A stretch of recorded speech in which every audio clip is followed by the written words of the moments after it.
হবে। হামলা নয়, এটা কোনো হামলা নয়, এটা স্বাধীনতা।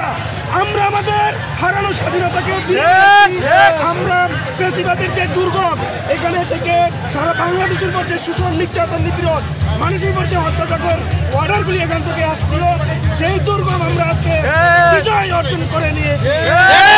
5 আগস্ট বাংলাদেশের মানুষ ছাত্র জনতা দেখিয়ে দিয়েছে। 5 ফেব্রুয়ারি ঐক্যবদ্ধ ছাত্র জনতার গণ অভ্যুত্থানের আরেকটা রেজিমের মধ্য দিয়ে আমরা আজকে এটাকে বিজয় অর্জন করেছি। সুতরাং নব্য ফ্যাসিস্ট যারা জন্ম নিচ্ছে তাদেরকে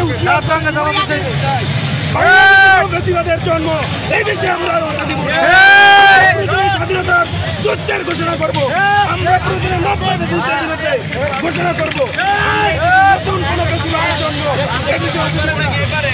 থেকে শুরু করে সকলের উদ্দেশ্যে বলে দিতে চাই, বাংলাদেশে কোনো চাঁদাবাজি, কোনো ল্যান্ড টেন্ডার, দুর্নীতি, নৈরাজ্য সৃষ্টিকারী কোনো যদি আধিপত্য বিস্তার করার চেষ্টা করে কেউ, সকলের ঐক্যবদ্ধ প্রতিরোধের মধ্য দিয়ে আমরা নতুন বাংলাদেশ নির্মাণ করবো।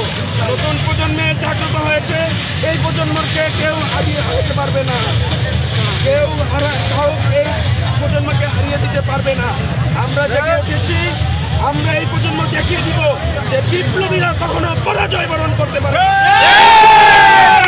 আগামী সরকার হবে বিপ্লবীদের সরকার। ইনকিলাব জিন্দাবাদ।